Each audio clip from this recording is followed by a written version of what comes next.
Welcome to Whispering Cottage Tales, where timeless stories and gentle atmospheres help you drift into peaceful rest. Before we begin tonight's tale, I'd love to know, where are you listening from? Share it in the comments below. It's always wonderful to see our little community stretching across the world. Now settle yourself comfortably, close your eyes, take a slow, deep breath, and let the day melt away. Allow my voice to carry you softly into sleep, to a place where warmth and wonder meet. There is a cottage that exists in the space between seasons, where autumn and winter meet in perfect harmony. You cannot find it on any map, for it appears only to those who need it most. Weary travelers seeking rest, dreamers searching for peace, souls longing for a place to call home, if only for one enchanted night. Tonight, you are that traveler. The path appears before you as twilight deepens into evening. Smooth stones, worn by countless footsteps you cannot see, wind through a garden where roses still bloom despite the frost sparkling on the grass. Their petals hold colors that shouldn't exist, deep crimsons that glow like embers, whites that shimmer with their own inner light, golds that seem to have captured the last rays of the setting sun. The cottage itself seems to grow from the earth rather than having been built upon it. Its walls are constructed of honey-colored stone, warmed by centuries of sunlight, and now radiating that accumulated warmth back into the gathering dusk. The thatched roof, thick and golden, rises and falls in gentle curves, like a sleeping creature breathing peacefully. Ivy, bearing leaves that shimmer between green and gold, climbs one wall, framing windows that glow with the softest amber light. As you approach, the front door opens of its own accord, not with a creak, but with a whisper of welcome. Warmth flows out to greet you, carrying with it the scent of cinnamon and clove, of baking bread and wood smoke, of lavender and old books. It wraps around you like an embrace, melting away any chill you carried with you from the outside world. You step across the threshold, and the door closes gently behind you, shutting out the evening and enclosing you in a space that feels both intimate and infinite.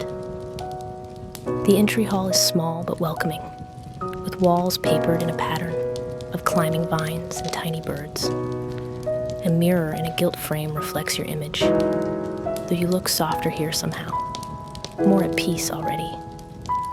Hooks along one wall hold coats of velvet and wool, and though you know you arrived alone, you slip off your own coat and hang it among them, where it looks as though it has always belonged. The hallway leads you forward into the heart of the cottage, a sitting room that seems designed by comfort itself. The ceiling beams, dark with age, run overhead like the ribs of a great ship. A fireplace dominates one wall, its mantel carved with images of sleeping creatures, deer, rabbits, foxes, all curled in peaceful slumber. Within the firebox, flames dance and leap, burning woods that release no smoke, but fill the air with fragrances of apple, cedar, and something sweet you cannot quite name. Before the fire sits an armchair upholstered in fabric, the color of twilight, that perfect shade between purple and blue that exists only at the edge of day. Beside it, a small table holds a teapot that steams gently, a cup painted with violets, and a plate bearing biscuits that glisten with honey. You had not requested tea, yet here it waits, prepared exactly to your liking, as though the cottage itself knows your preferences, your needs, your heart's desires. You settle into the armchair, and it welcomes you like an old friend. The cushions are exactly the right softness, the back exactly the right height, the arms exactly the right width to rest your own upon. As you sink into its embrace, you feel tension leaving your body in waves, flowing out of your shoulders, your spine, your legs, until you feel lighter than you have in ages. The tea, when you pour it, is the perfect temperature, hot enough to comfort, cool enough to sip. It tastes of chamomile and something else, something that reminds you of summer meadows and peaceful afternoons, of laughter shared with friends and quiet moments alone. The biscuits crumble on your tongue, releasing flavors of butter and honey, of vanilla and dreams. Around the room, other furniture sits in companionable arrangement. A sofa covered in fabric embroidered with climbing roses. A bookshelf filled with volumes whose spines glow softly, some bearing titles you recognize, others written in languages you've never seen yet somehow understand. A writing desk by the window, its surface holding quills that seem to be made from feathers of impossible birds. One shimmers like a rainbow, another is midnight blue scattered with stars. But your attention is drawn to the window itself. Through the rippled glass, you can see the garden, now fully embraced by night. And what a night it is. The sky is not black, but deep navy, scattered with stars so bright they seem close enough to touch. The moon, enormous and golden, hangs low, so close it seems you could open the window and brush your fingers across its surface. Its light pours into the garden, transforming everything it touches into something from a fairy tale. The roses seem to open wider in the moonlight, releasing a perfume you can smell even through the closed window. Between their bushes, tiny lights dance, fireflies perhaps, or perhaps something more magical, small spirits of light, playing their eternal games in the enchanted space of the cottage garden. You watch them, mesmerized, as they weave patterns in the air, creating constellations that exist nowhere else in the universe. The fire crackles softly behind you, a peaceful percussion that joins with the gentle tick of a clock somewhere in the cottage. The clock's chime, when it sounds, is not harsh but musical. 7 notes that seem to come from crystal bells, marking an hour that exists only in this place, measured by rhythms deeper and more ancient than ordinary time. You rise from your chair, not because you must, but because the cottage seems to invite you gently to explore. A doorway leads to a dining room where a table is set, though for how many guests you cannot tell, as the table seems to extend and contract in the flickering candlelight. The candles themselves burn with flames of different colors, rose, gold, palest blue, casting their warm light on china plates, so delicate they seem made from solidified moonbeams. Another doorway reveals a library, its walls lined floor to ceiling with books. A ladder on wheels provides access to the higher shelves, and as you watch, it moves slightly on its own, as though helping some invisible reader find the perfect volume. In the center of the room sits a reading chair even more inviting than the one by the fire, with a footstool and a small table bearing a lamp whose light never flickers, never dims, but burns with perfect steady warmth. But you are drawn onward, following a narrow staircase that winds upward like the inside of a shell. The steps are worn smooth in the center, shaped by centuries of footsteps ascending toward rest. Your hand trails along the banister, feeling the satin smoothness of old wood polished by countless palms before yours. At the top of the stairs, a hallway stretches left and right, doors opening off it at irregular intervals. Each door is unique, one painted with stars, another carved with leaves, a third inlaid with pieces of colored glass that catch the light from sconces burning along the walls. The sconces themselves are wonders, brass fixtures shaped like climbing vines, holding candles that burn without melting, casting light that seems alive, dancing and swaying as though moved by a breeze you cannot feel. One door at the end of the hall seems to call to you. It's painted the color of early morning sky, that perfect shade of blue that holds within it the promise of dawn. As you approach, it opens silently, revealing the room that has been prepared for you. The bedroom is perfect in every way. A 4-poster bed dominates the space, its posts carved with spiraling patterns that seem to move when you're not looking directly at them. The bed itself is piled with quilts and coverlets, each one a work of art, some embroidered with flowers, others pieced together from fabrics of every color, still others knitted from wool so soft it seems made from clouds.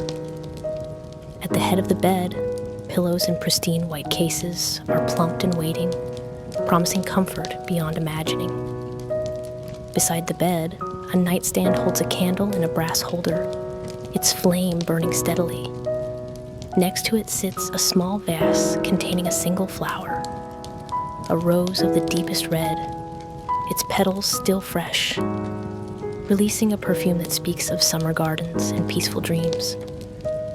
A book lies there as well, open to a page you somehow know contains exactly the story you most need to hear. The room's window looks out over the garden, and through it, moonlight streams in silver rivers, pooling on the floor in luminous puddles. The curtains, lace so fine it might have been woven by spiders made of starlight, stir gently, though the window is closed. They cast intricate shadows on the walls, creating moving pictures of forests and meadows, of creatures dancing and stars wheeling overhead. A wardrobe stands against one wall, its doors slightly ajar to reveal night clothes hanging within. Soft fabrics and soothing colors, waiting to embrace you in comfort. You change into them, and they feel like wearing moonlight, like being wrapped in the softest clouds, in peace itself made tangible.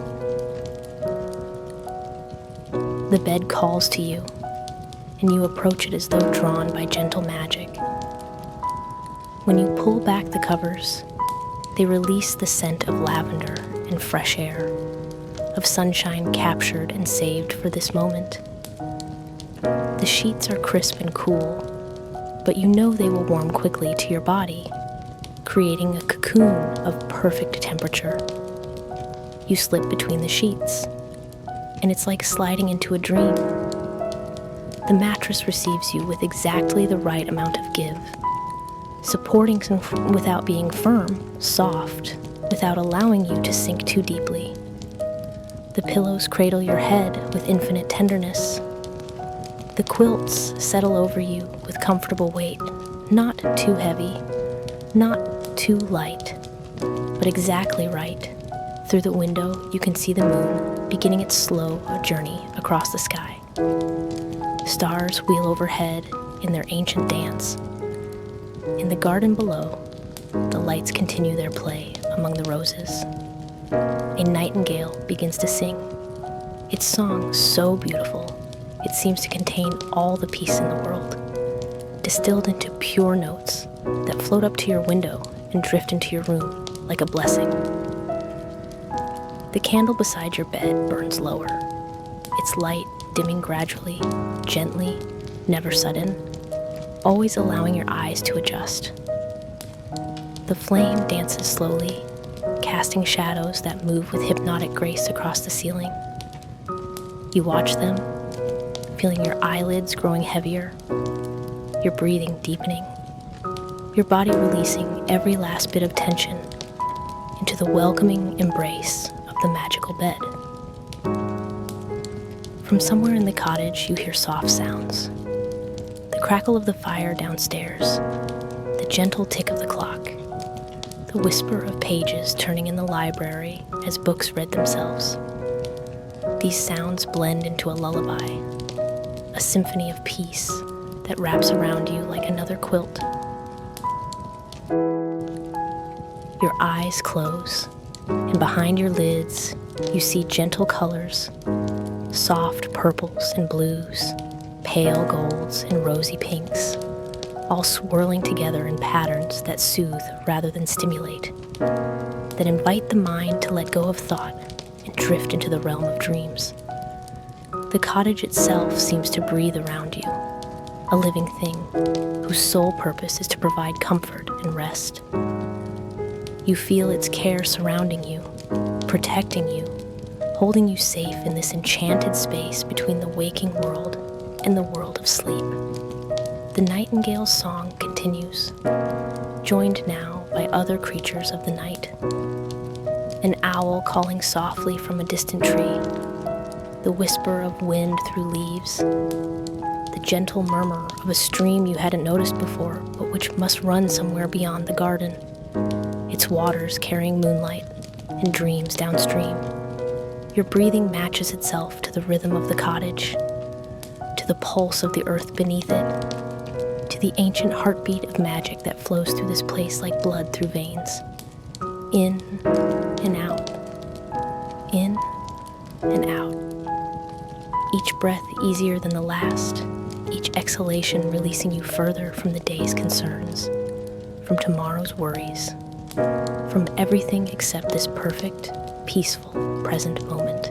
The bed seems to rock you gently, though it doesn't move, or perhaps it does, in ways too subtle for waking minds to perceive. Perhaps it's riding the breathing of the cottage, or the slow rotation of the earth, or the gentle currents of magic that flow through this enchanted place.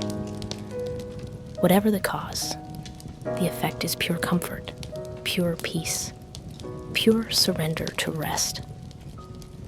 The quilts have warmed perfectly now, creating a cocoon of comfort that makes your body feel weightless, floating, supported by softness itself.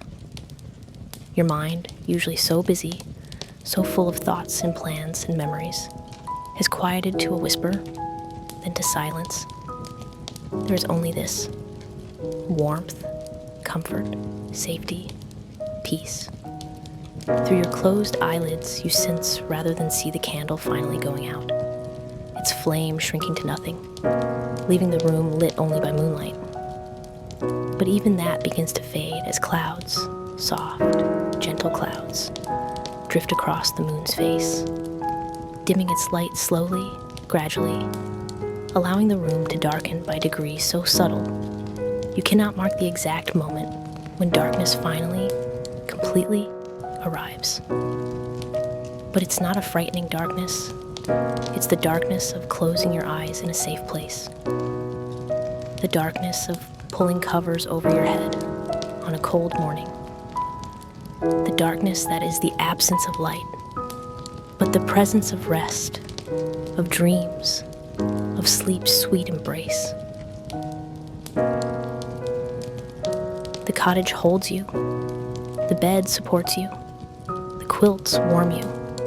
And sleep, gentle and irresistible, rises up to meet you like a tide of peace, lifting you, carrying you, bearing you away to that blessed country where dreams are made and rest is complete.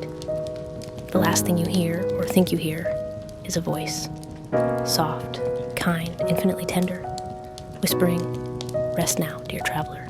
You are home. You are safe. All is well." And you believe it because in this magical cottage, in this enchanted bed, in this perfect moment suspended outside of time, it is true. All is well. All is peace. All is rest. The cottage settles into deepest night, holding you safe in its care, watching over your sleep as it has watched over countless dreamers before you and will watch over countless more to come. For this is its purpose, its magic, its gift, to provide perfect rest to weary souls, to offer peace to troubled hearts, to give the gift of one perfect night's sleep in a place where only comfort exists. And so you sleep, cradled by magic, embraced by warmth, surrounded by peace, knowing that when you wake, whenever that may be, in whatever world that might occur, you will carry with you always the memory of this place, this cottage, this perfect rest. Sleep now, dear one. The cottage holds you. The night protects you. Dreams await you. All is well. Good night.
Bye.